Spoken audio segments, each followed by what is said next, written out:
Mielcita de rocío, de lejos yo vengo a verte. De lejos yo vengo a verte, mielcita, vengo a verte. Mielcita de rocío, de lejos yo vengo a verte. De lejos yo vengo a verte, vengo de tierra lejana, donde me llevo mi suerte. De tierra lejana, donde me llevo mi suerte. Orando y recordando las veces que entre caballos descalzo yo me he rezado, pensando que eran hermanos los mismos que me han echado. En el siglo III aparecen en la Hispania del Imperio Romano las primeras comunidades cristianas. 100 años después, la influencia social y política de los obispos era tan importante, debido al aumento creciente de sus iglesias, que sus estrechas relaciones con el poder los convertía casi en funcionarios imperiales. Con la penetración de los godos, la Iglesia por primera vez se siente temporalmente amenazada, ya que la religión oficial de ellos era otra secta cristiana, la arriana, pero pronto absorbe a la nueva minoría dominante. En el año 711 penetran los bereberes en la península. El carácter de la dominación musulmana, minoría militar, siempre necesitada de hombres para la conservación y explotación de los recursos del país dominado, favorecía la permanencia de los antiguos habitantes en sus tierras y ocupaciones. La permisibilidad islámica en relación a judíos y cristianos como poseedores de textos revelados, facilitó la islamización de la sociedad hispánica. Así, la Iglesia fue la institución más perjudicada. Esta vez no podía absorber a su poderoso enemigo, por lo que pacientemente espera y se reorganiza en la zona de la Reconquista. A comienzos del siglo IX, llama la atención sobre sí con el hallazgo del sepulcro del apóstol Santiago, meta de peregrinaciones desde ese momento. 3 siglos después, el Camino de Santiago se había convertido en el símbolo de la resistencia cristiana frente al Islam. Desde comienzos del siglo XI y hasta finales del XIII, los numerosos poderes islámicos se entregan a una serie de enfrentamientos políticos y militares, entre sí y contra los poderes cristianos del norte de la península. El triunfo de la cristiandad sobre el Islam marca un decisivo cambio de orientación en la historia de España, que a partir de ese momento aparece vinculada al área geográfico-cultural que conocemos como Europa Occidental. Tras la decadencia de la vida ciudadana con el surgimiento del feudalismo, la Iglesia se dedica a la evangelización del medio rural. A medida que la Reconquista avanza, es la Iglesia, también, el único organismo con sólida estructura para llevar a los territorios repoblados las instituciones, ritos y representaciones familiares, capaces de dar una cierta seguridad a sus habitantes. Para ello, se van erigiendo ermitas en los lugares menos poblados. Y se transforman en iglesias o son destruidas las numerosas y bellísimas mezquitas que construyeron los árabes durante el largo periodo que dominaron en la península.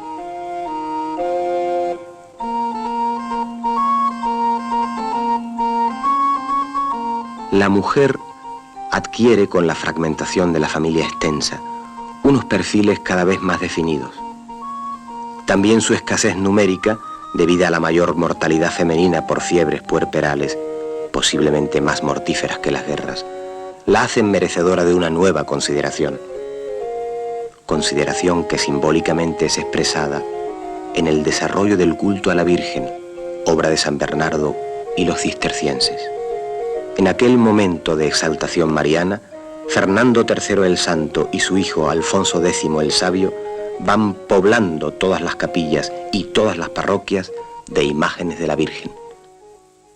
La jerarquía social del clero es casi paralela a la laica. Los arzobispos, obispos y abades de los grandes monasterios son verdaderos ricos hombres a los que se entregaba las primicias y los diezmos, tributo de un 10% bruto sobre cosechas y ganado, lo que en años poco productivos podía significar una tercera parte del total. La Iglesia hizo una defensa sistemática de sus privilegios, en especial de la exención de impuestos, valiéndose de la excomunión de reyes, nobles e incluso ciudades. Adoptó un programa de reforma espiritual, para lo cual preparó intelectualmente mejor al clero secular, perfectamente ignorante hasta entonces, y renovó o creó nuevas órdenes religiosas para acabar con la vida escandalosa de frailes y monjes. Intensificó la predicación, especialmente a cargo de franciscanos y dominicos. Seguramente serían ellos los autores del trasiego de imágenes que aparecen algún tiempo después escondidas en los bosques, y de las que más tarde se diría que habían sido ocultas por los antiguos cristianos, temerosos de que los moros las profanasen, aunque la verdad es que casi todas ellas eran tallas procedentes de una época en que la dominación árabe había ya terminado en todas partes, menos en Granada. Se trataría, pues, de una nueva táctica de la Iglesia, esta vez a largo plazo.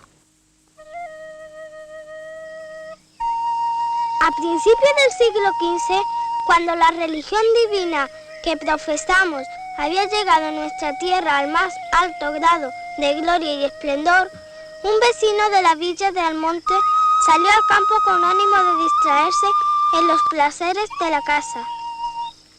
Cuando llegó al lugar conocido con el nombre de la Rosina, bosque inculto y lleno de malezas, los perros se internan en la espesura y demuestran con sus ladridos la sorpresa que les causa un objeto extraño y desconocido. El cazador, aproximándose, admira una imagen colocada sobre el tronco de un árbol.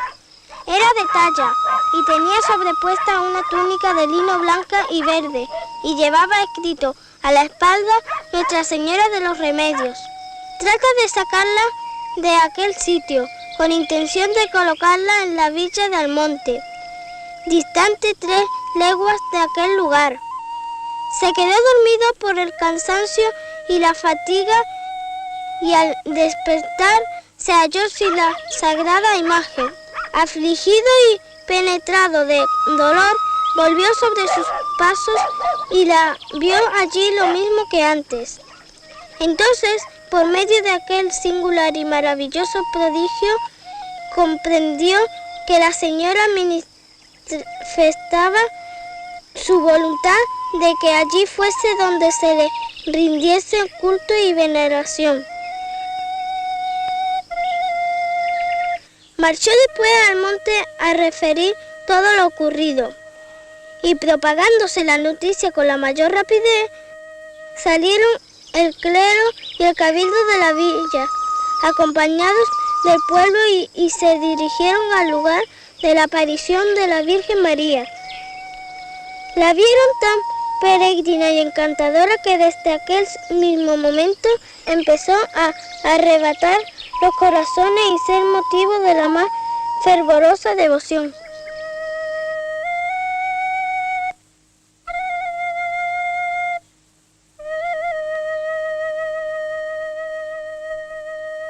Y al terminar el gótico nos vamos a encontrar todas esas bellísimas tradiciones en las cuales hay una virgen que aparece de una manera especial en el fondo de un pozo, una virgen que aparece en un almendro, en un álamo, en una encina. Esas vírgenes antiguas se transforman. Solían ser imágenes pequeñitas, que naturalmente se destrozan, se mutilan de una manera especial para poder vestirla. Hay vírgenes sedentes con el niño en la rodilla, que cuando había que vestirla, el niño estorbaba, y entonces a golpe de azuela el niño desaparecía y se le tributaba culto o iba sencillamente a la leñera. Entonces muchas de esas vírgenes medievales se les quiere dar un tamaño para lo cual se les conozca unos palitroques, estos que llamamos aquí miriñaques o candeleros, para vestirlas encima y darle tamaño natural, el tamaño de una mujer, para que la Virgen pueda tener su túnica, pueda tener su manto. Entonces se les empieza a cargar de joyas. Aparecen con el seno materialmente cargado de joyas, con las manos cargadas de joyas, con rosarios, con dijes, con pendientes de mil formas, es decir, dándole ese sentido absolutamente teatral, ese sentido completamente espectacular, pero que llega muy al fondo de las masas populares.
Hay imágenes que están tremendamente mutiladas, una mutilación tan fuerte que si alguna persona hubiera querido hacerle daño a la Virgen por molestarle en su sentido de maternidad, probablemente no lo hubiera hecho con la tremenda garra, con la tremenda fuerza con que se hizo precisamente para honrarla, precisamente para vestirla, precisamente para que figurara como una mujer que sale a la calle ataviada con su más rica presea, ataviada con traje de corte.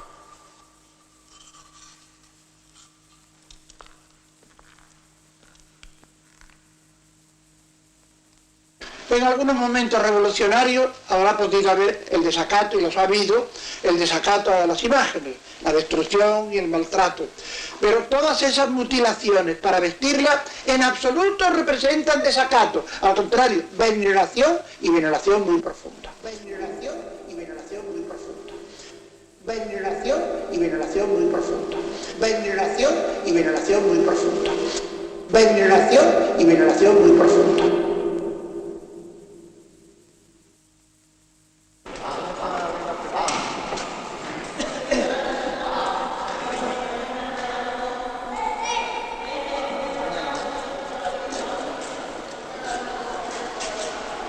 Madre mía de Rocío, darnos salud. Oye, yo estoy ahora mismo muy emotiva.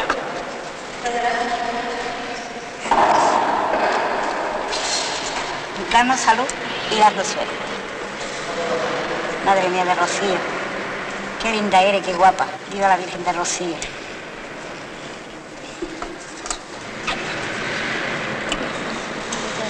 Eres guapísima. Eres encantadora.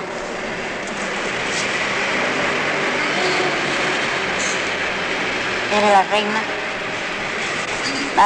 la reina almonteña, madre mía.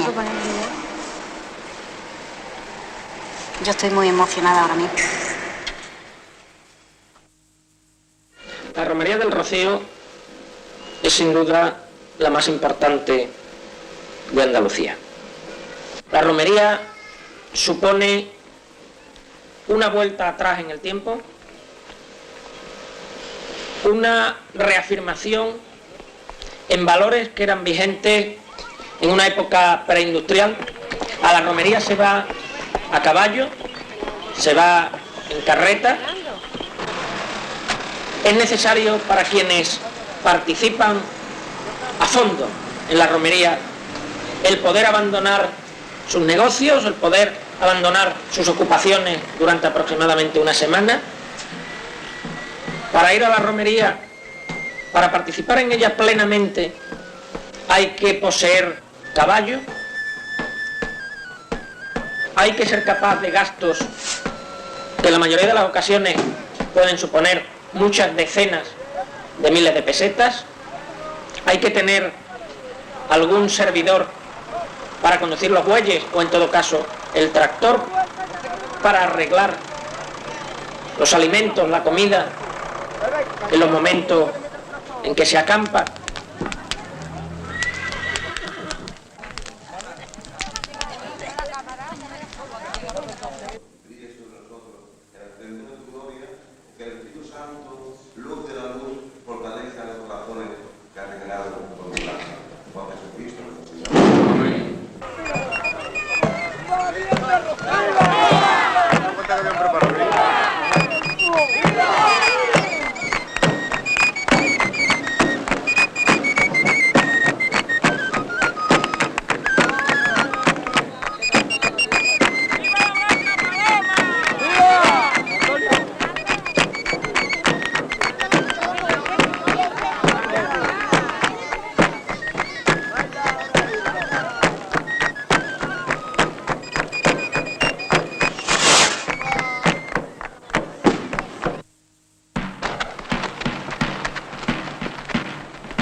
Toda la romería supone, sobre todo el trayecto, la ida y la vuelta, una ocasión de reafirmación en valores agrarios, fundamentalmente ganaderos.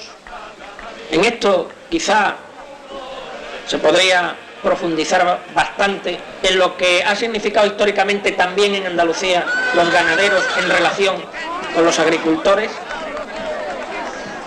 Entiendo que la romería es fundamentalmente una reafirmación en valores de tipo aristocratizante de los grandes ganaderos.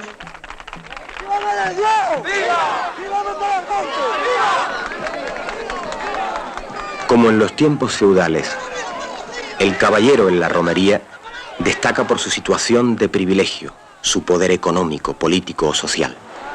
Si entonces había contribuido a la formación y mantenimiento de la nobleza territorial, y el caballo se había convertido en símbolo de riqueza, es decir, de poder, ese poder sigue siendo evidente hoy en día.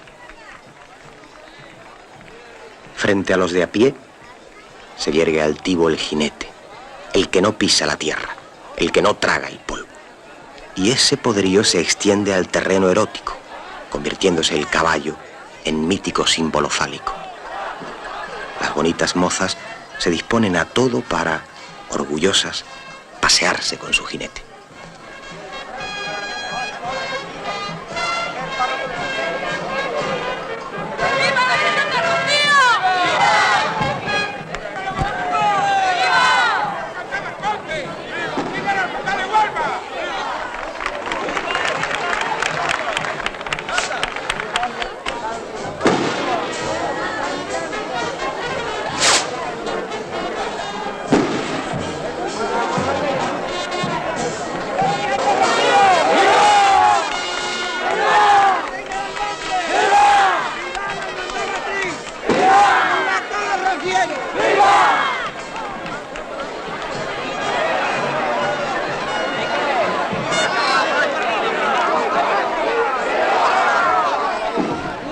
cantar una nueva chacha. Qué alegría me dio cuando te vio los en televisión. Vale, la sevillana. Me gusta que se respeten las costumbres del Rocío. Las costumbres del Rocío, me gusta que se respeten las costumbres del Rocío. Me gusta que se respeten las costumbres del Rocío. Las costumbres del Rocío se cumplan los evangelios como Dios nos lo ha pedido. Se cumplan los evangelios como Dios nos lo ha pedido.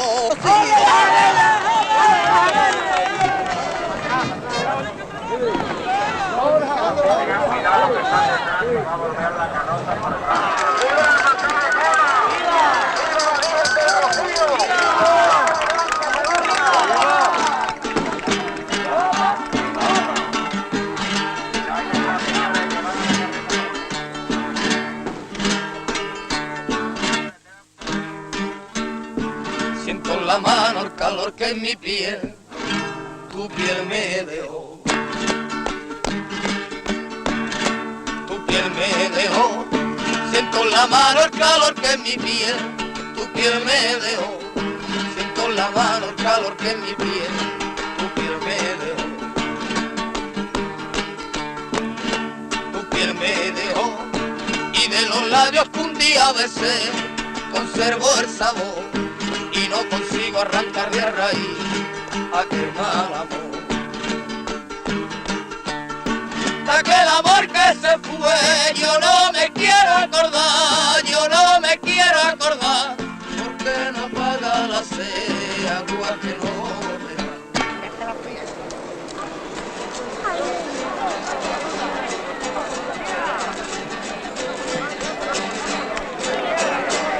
Que con mi tarde rociera los cantes por sevillana, con mi tarde rociera los cantes por sevillana, cantes por todo bajito, la luz de la mañana. A la luz de la mañana me gusta mirar tus ojos, miro verte a la cara, que tú te bien bonita, no te vamos a entrar. Porque yo no le levantar tu cielo, a monteño, a no digamos cantar, que yo te quiero cantando por sevillana. Tengo mi interpretación del Rocío, que creo que se ajusta bastante a la realidad.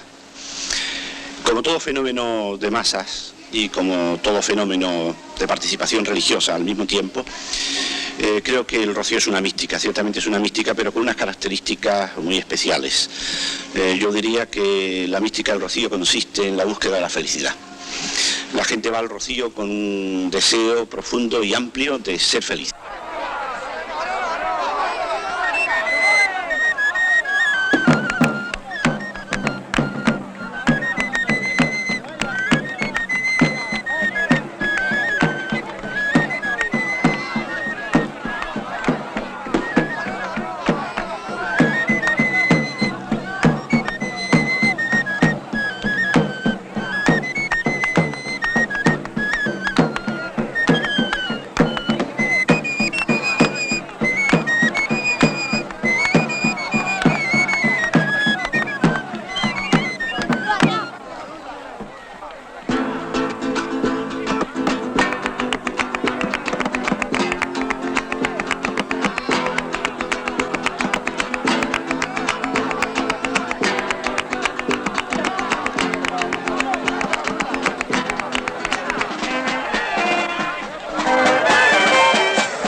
nuestro amor mariano y nuestro amor rociero.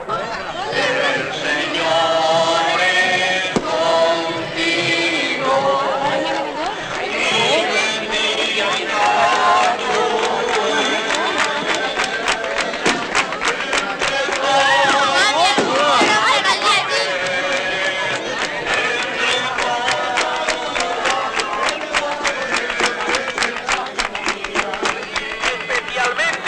por las necesidades de la Iglesia.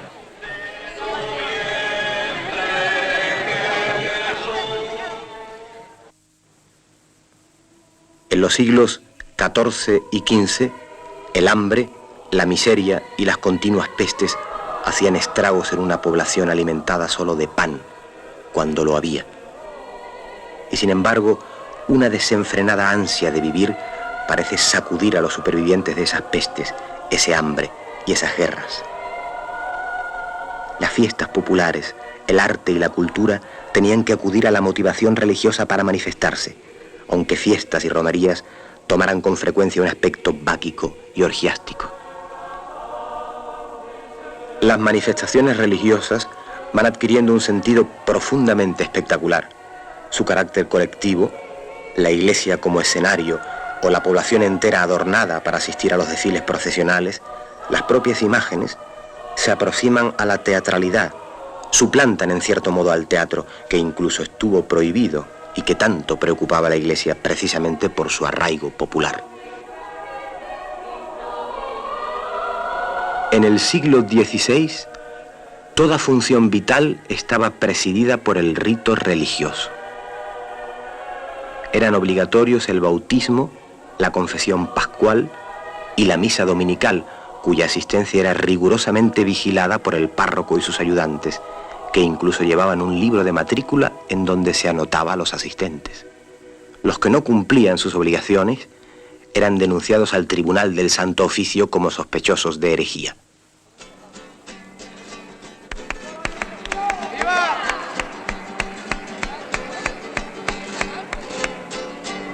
Este año no pasamos por el río de mi sueño, por el río de mi sueño. Este año no pasamos por el río de mi sueño. Este año no pasamos por el río de mi sueño, por el río de mi sueño. De más de mis ilusiones ya no puedo estar contento, de más de mis ilusiones ya no puedo estar contento, ya no puedo estar contento, gordito se hace el agua, yo no puedo estar contento, ardito se hace el agua, no me llega a estar perfecto. El vino se convirtió en supuesto alimento productor de calorías cuando se incrementó el viñedo a costa de la superficie triguera, menos segura y más expuesta a las inclemencias del tiempo. Pero seguían las malas cosechas, las pestes, las guerras, las sublevaciones y el hambre. Cuanto más difíciles eran las circunstancias para los ciudadanos comunes, más candidatos había para el sacerdocio.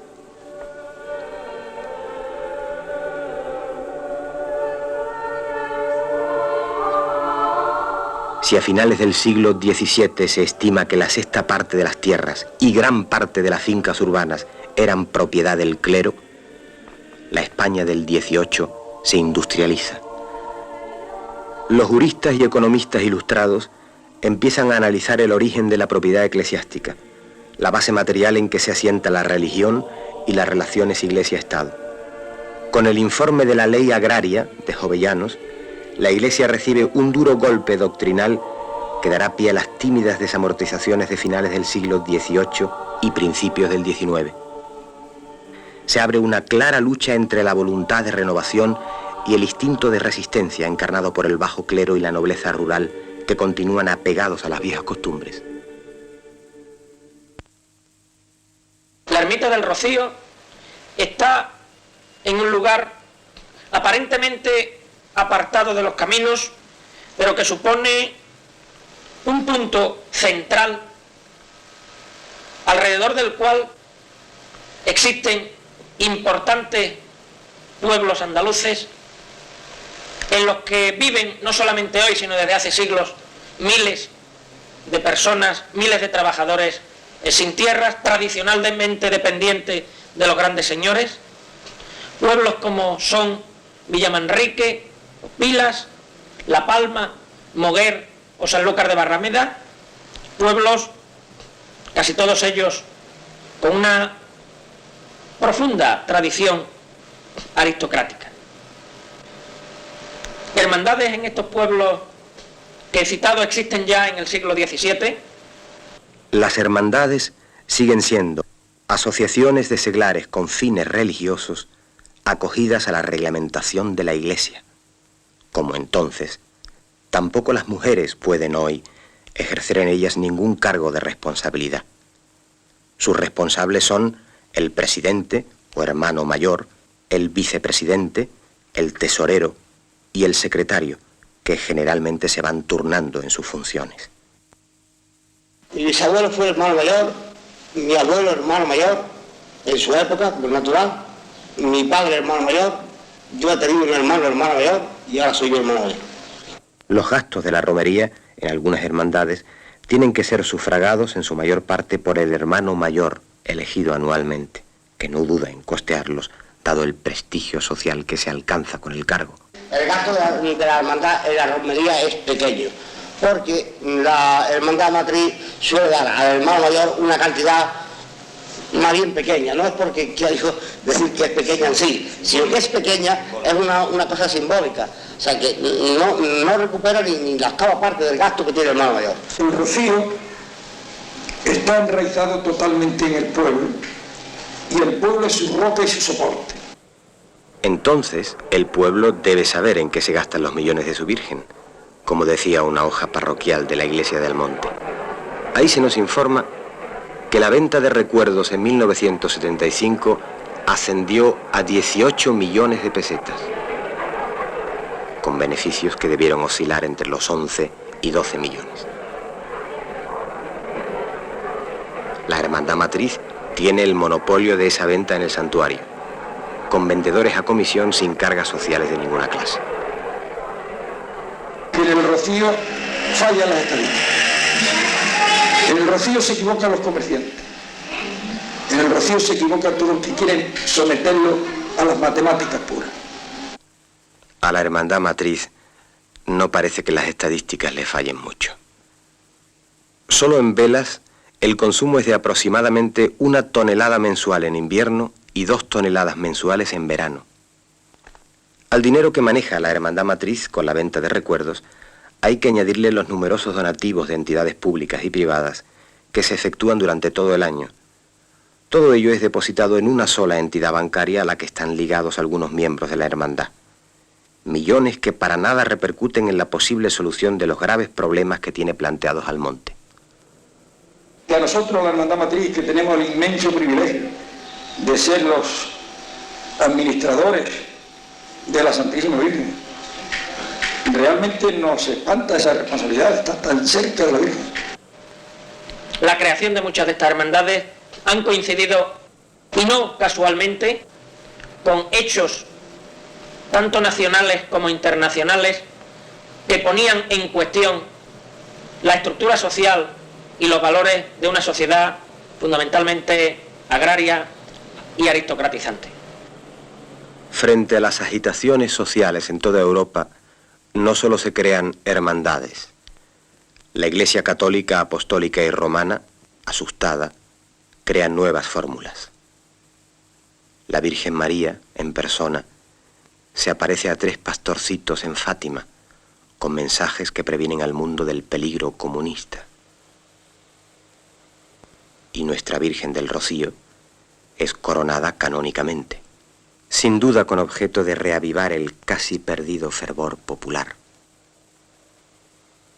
El 14 de abril de 1931 se proclamó la Segunda República Española, después de la derrota monárquica en las elecciones municipales.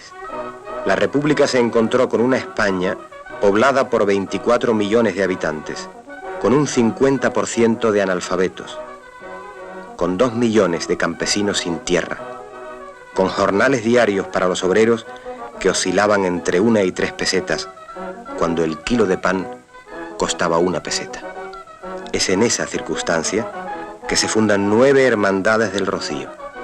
Jerez de la Frontera es un ejemplo característico. El 27 de abril de 1932, en señal de protesta por los desacatos a la Virgen del Rocío cometidos por la República, se fundó en este jerezano lugar la Hermandad de Nuestra Señora del Rocío. Y se fundó precisamente en esta bodega, ahí en ese pilar donde se ha puesto la lápida. Antonio León Manjón, que era muy amante de la Virgen del Rocío, pues me empezó a hablar sobre el asunto y entonces de que convendría fundar una hermandad aquí, entonces yo le hablé a mi padre y dijimos todos vamos a ayudar.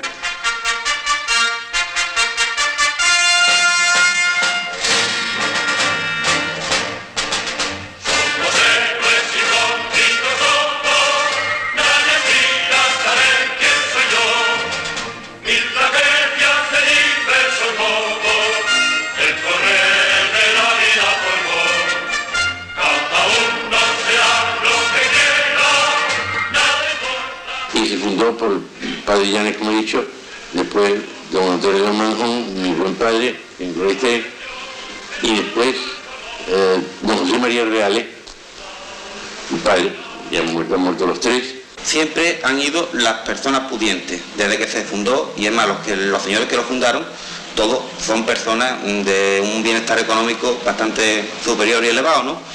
Entonces, se ocupaba en esta hermandad de hacer un rocío a los señores que iban. Claro, es lógico, porque como el pueblo no podía ir, pues entonces iban ellos. Entonces hacían un rocío a su forma. No es que realmente haya habido distinción de clase, sino todos conocemos los años anteriores, desde los años 30 hasta la fecha, pues realmente ha habido una distinción de clase, pero no distinción de clase, sino que el pueblo no se ha podido permitir el lujo de ir al rocío, no porque ir al rocío cueste mucho dinero, sino porque ni teníamos coche, entonces nada más que tenía el coche el que podía. Para ir en este caso sin coche, podía ir a caballo. ¿Quién tenía un caballo? ¿Quién podía?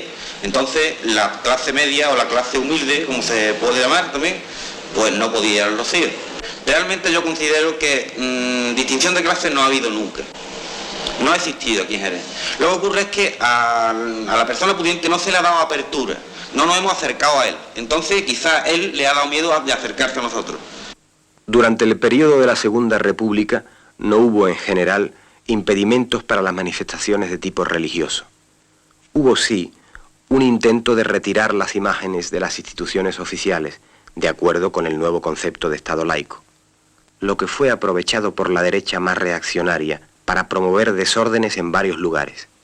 Siendo el alcalde de Almonte Francisco Villarán, recibió la orden de quitar el azulejo de la Virgen de Rocío del Ayuntamiento. Como estaban acechando este oportuno acontecimiento, pues en el mismo momento que aquello se levantó, inmediatamente los señores más competentes del pueblo, de la parte reaccionaria, se lanzaron a la calle y empezaron a crear grupos y cosas y a montar barriles de vinos en los sitios más a propósito, para emborrachar a la gente y que pues si fueran y acercaran las casas de los que representaban entonces la política. Sé que ocurrieron cosas horribles. Sacaron a concejales de ayuntamiento de su casa, de la cama, malos, enfermos. Policías municipales lo denudaron, mandados por la jerarquía del pueblo, que ya de antemano sabían lo que iba a ocurrir con el retrato de la Virgen de Rocío. Estos eran los señores reales, eran los señores Escolar y eran los señores Ventura Valladolid. Nosotros más pequeños, unidos a ellos, fomentaron ese escándalo tan tremendo y tan doloroso que se produjo en aquel pueblo. Claro que el pueblo emborrachado, inculto y fanático, en esa tradición de esa señora,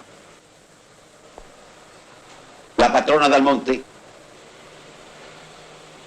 cometieron todas esas barbaridades, quizás inocentemente, algunos, pero empujados por estos señores que luego en el movimiento fueron los culpables de tantos crímenes como se cometieron en Almonte y en toda la provincia de Huelva.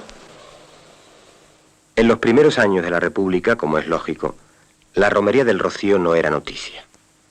Empieza a serlo, de forma exagerada, en mayo de 1936, después que el Frente Popular ganara las elecciones en febrero. Lo que nos hace pensar en cómo las derechas aprovechaban la más mínima oportunidad para manifestarse y para publicitar hechos y cosas que directa o indirectamente les interesaban. En resumen, podemos decir que meses antes del levantamiento militar del 18 de julio, clandestinamente, por todas partes y a todos los niveles se estaban preparando. Se cogió una reunión clandestina junto al cuartel de la Guardia Civil en la casa de... ¿Cómo se llama? Francisco Lamora, que fue luego capitán de falange, jefe de la banda negra del Monte. Con el levantamiento militar del 18 de julio, los monárquicos, los requetés y los falangistas toman la iniciativa. Detienen y matan sin juicio previo a todos los que de una manera u otra habían exteriorizado sus simpatías a la República o se habían distinguido por sus ideas revolucionarias. Esta banda se dedicaba a llevar a la cárcel diariamente, noche por noche, una lista para sacar a individuos, para llevarlo a la carretera y asesinarlo delante de la luz de un camión. En Almonte mataron a Frasquita, la charamusca, Diego Cepeda Aragón, Azuquita, Manolo y Curro Larios, los mellizos, José Moreno, Bocanegra, Miguel Poleá, Francisco Acosta, Antonio Guitar, el sobrino, Capitán Pedro Guitar, Juan Díaz y Díaz, el sevillano, Manolo, el de Ricardo, Martín Audén Peláez, Guzmán, el sastre, el Coquito, José y Juan, los repatriados, Bartolo Domínguez, el de la Mojea, José Medina Pamué, Manuel Azú, Juan, el de Isidro, Juan, el Almeja, Francisco Mariria, Fabián Pelayo Villarán, Manuel Pache, José Triguera, el niño de la isla, José Periánes, Curro Acevedo, padre, el minero, Antonio Reina, Francisco Núñez Cúchares, Diego Escobar, Currito Pecho, Antonio el Gato, el Cojo Zapatero del Cabezo, Juan Canito, Curro el Breero, Antonio el de la Botinera, José Convento, Antonio el Rano, Antonio Caliche el Radical, José Botones, Jerónimo el de la Panadera, Juan el Neguito, Andrés Borrero y varios más, hasta hacer un total de 100 personas, 99 hombres y una mujer. El responsable de esta banda de criminales era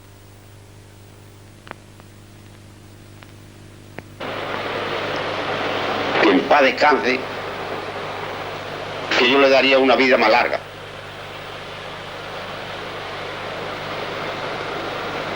Pero ese señor, cuando hacía una saca de hombres, obreros, luchadores por la libertad, el pan y el trabajo,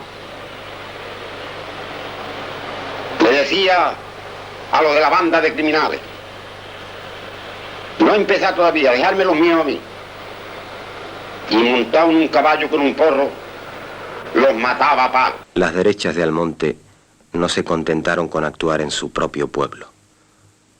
Su odio a los mineros por su tradición de lucha les llevó a saquear y masacrar toda la cuenca minera.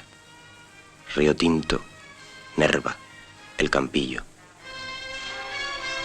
En las minas de Río Tinto, explotadas durante casi 100 años por los ingleses, irrumpió ese grupo de unos 40 hombres, todos de la zona del condado, inconfundibles con su pantalón de pana marrón, su camisa azul y su medalla de la Virgen del Rocío como mascota. Como los pobres mineros no poseían apenas nada, les robaban las máquinas de coser que había en casi todas las casas. Más tarde engrosarían el Ejército Nacional, formando parte de la segunda bandera. Vestidos ya con el uniforme militar, seguían luciendo su medalla de la Virgen del Rocío.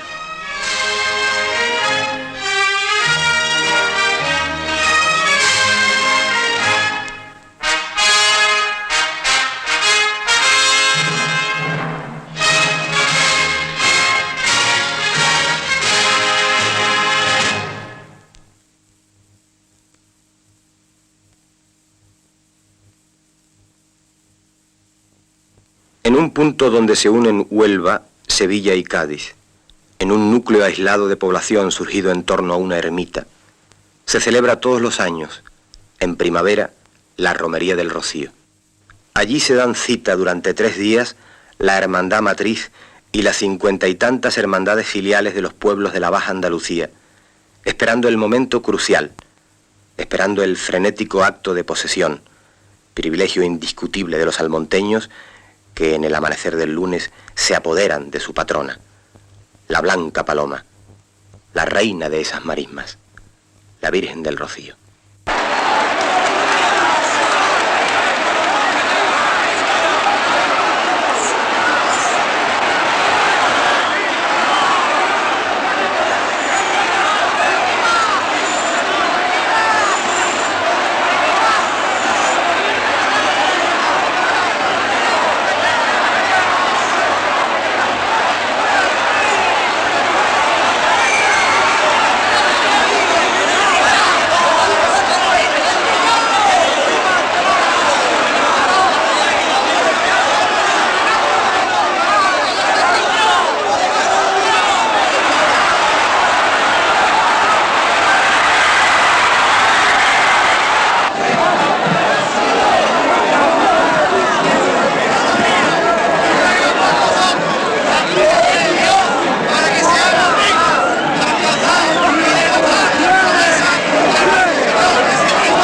establecido frente a los representantes de los poderes públicos y oficiales, tanto religiosos como civiles. Los almonteños, el pueblo del monte, es espontáneo, es libre, no acepta corsés ni imposiciones. Lo que ocurre es que ese es un momento que dura solamente varias horas al cabo del año, y durante los 364 días restantes del año los poderosos vuelven a ser los de siempre, y funciona entonces un mecanismo de autoconformidad por parte de quienes han sido poderosos en ese momento, el momento central del año para el monte, y el resto del año son trabajadores sin tierras y normalmente sin trabajo.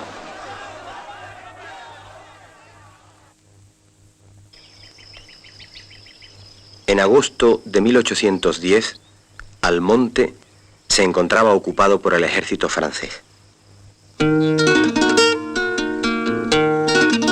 Pasábamos hambre y teníamos que entregar lo mejor de nuestras cosechas, a veces al ejército invasor y a veces a nuestro ejército. Todos nos exigían, se llevaban nuestro ganado, aquello era un saqueo constante. Estábamos en la más espantosa miseria y desesperación cuando en agosto los franceses nos obligaron a la formación de una milicia cívica en la que tenían que alistarse todos los hombres, desde los 15 a los 70 años. Aquello fue suficiente para que estallasen los ánimos. 36 de nosotros, desesperados, decidimos liquidar a los soldados franceses que había en la población y nos arrojamos sobre ellos. Luego fuimos a casa de Cepeda, que era donde se hospedaba el comandante. Cuando abrió la puerta, le pegamos un tiro que lo dejó muerto en el acto. Cuando se supo lo ocurrido, las autoridades y los curas, muertos de miedo, pienso que debieron negociar con los franceses nuestra entrega para salvar sus vidas y su riqueza. Nuestra entrega y el pago de un tributo, no sé. Lo que sí sé es que pasados unos días, los franceses nos acorralaron y nos trataron peor que a las bestias. Acabaron con todos nosotros, nos mataron, nos descuartizaron y nuestras muertes después se cubrieron de silencio, de un silencio pesado y cómplice. Las autoridades civiles y eclesiásticas entraron en pánico. Había un decreto de Murat que ordenaba el exterminio del lugar en donde se derramara sangre francesa. Se solucionó el asunto con el pago de un tributo y posiblemente la entrega de los 36 hombres, ya que las crónicas de la época no vuelven a hablar de ellos. Pero les interesó más hablar de milagro, de intervención de la Blanca Paloma para salvar al monte. Y así nació el Rocío Chico, o sea, la promesa de visita anual de la Hermandad Matriz al Santuario de la Virgen del Rocío, en acción de gracias que perpetuase a las futuras generaciones la memoria de tan insigne y señalado beneficio.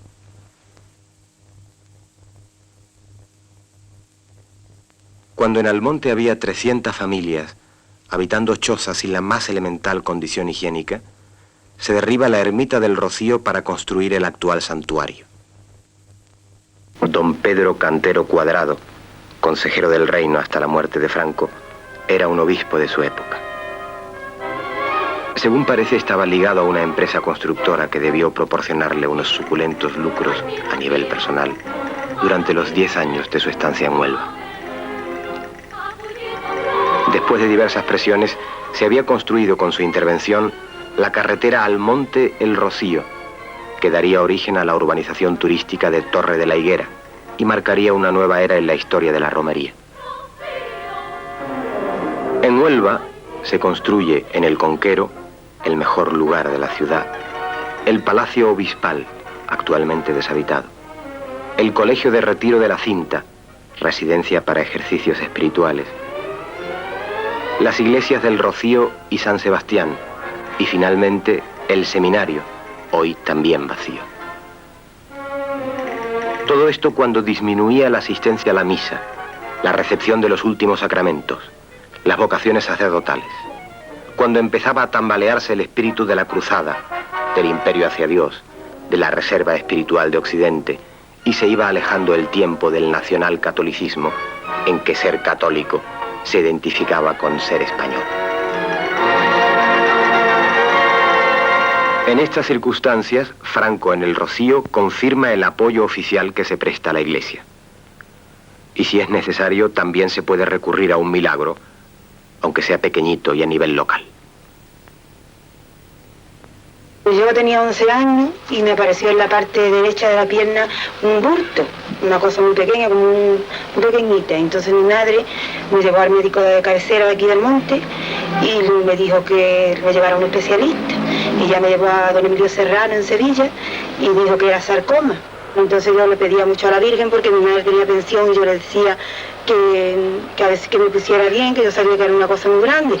Y entonces vi aparecer a una señora por una puerta que tenía en la habitación, me apareció una señora vestida de blanco con un niño en brazos y me dijo, dice, tú no te preocupes, Encarnita, que yo te curaré, yo te voy a sacar una pelota de goma que tú tienes en la pierna. Porque, o sea, cuando yo vi a la señora aparecer, yo la confundí y digo, ay, ¿tú quién eres? Y ya cuando se sentó en la cama, pues claro, la reconocí de momento. Le dije, digo, ay, tú eres la Virgen del Rocío, ¿verdad? Dice, sí, hija, yo vengo a ponerte bien. Y entonces yo, mi madre se enteró que un niño en Valladolid le habían puesto una sarcomina, una cosa que dice que era bien, bueno, me la trajeron porque eso era muy caro de traer, pero el pueblo de Almonte y todo aprobó, dio muchos donativos y entonces lo trajeron, pero cuando ya estuvo aquí la dosis yo dije que no me la ponía. Además yo tenía una fe loca, el sacerdote iba todos los días y yo me quedé sola y entonces no. Entonces fue cuando yo la vi, o sea, como persona que a mí un sacerdote me preguntó, porque dice, claro, los milagros reales tienen que ser no como imagen. Y entonces no, porque yo hasta la confundí, o sea, con una vecina, al entrar por la puerta la confundí con el niño que traía. En agosto, a continuación del Rocío Chico, de 7 en 7 años, desde que Cantero Cuadrado determinó esa periodicidad en su empeño por regularizar y controlar el ímpetu popular que a veces consigue escabullirse de la tutela eclesiástica, es trasladada a hombros de sus almonteños, desde el santuario al monte, la Virgen del Rocío con su traje de pastora, pastora protectora, pastora madre, pastora mujer.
15 kilómetros.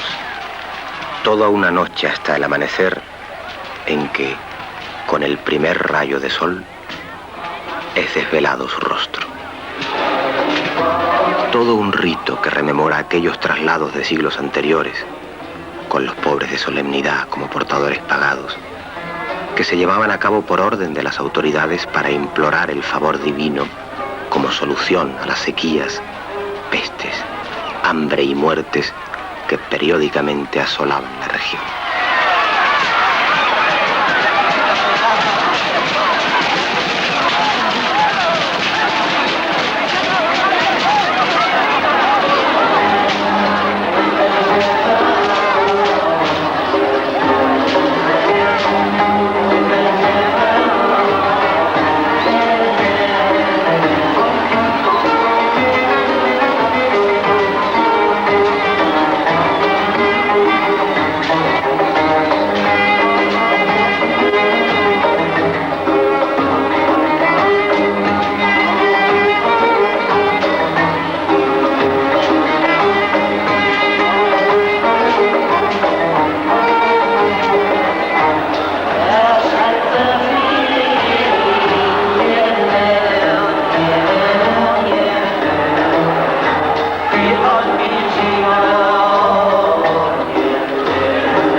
Hoy que tantas cosas se desmoronan, hoy que tantas cosas aún dentro de la Santa Iglesia Católica, de la cual nos profesamos hijos fidelísimos, existen tensiones y existen pareceres, el papel de la madre no se puede menguar. ¿Qué damos a cambio si quitamos a la madre? Con el esfuerzo de mis manos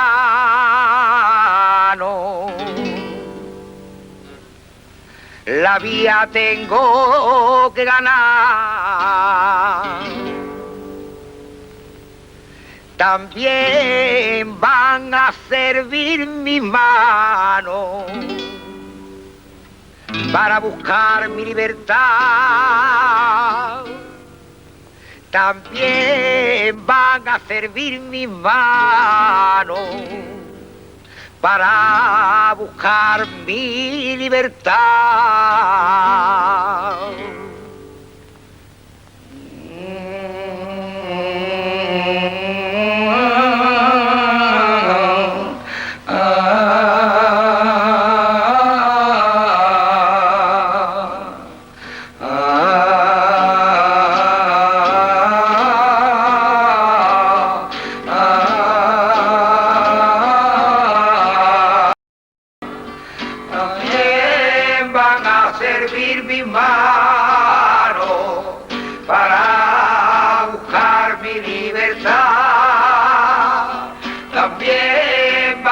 Servir mis manos para buscar mi libertad. En pie, hombre de los campos, en pie, hombre del taller, en pie, hombre del trabajo, en cualquier país que esté, con el esfuerzo de mis manos, la vida tengo que ganar. Con el esfuerzo de mis manos, la vida tengo que ganar. También van a servir mis manos para buscar mi libertad. También van a servir mis manos para buscar mi libertad.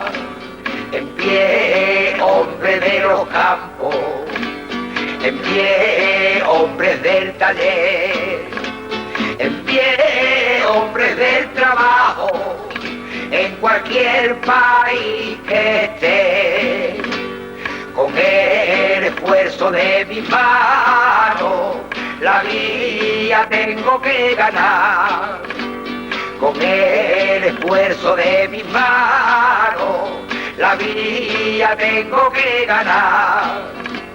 También van a servir mis manos para buscar la libertad. También van a servir mis manos para buscar mi libertad.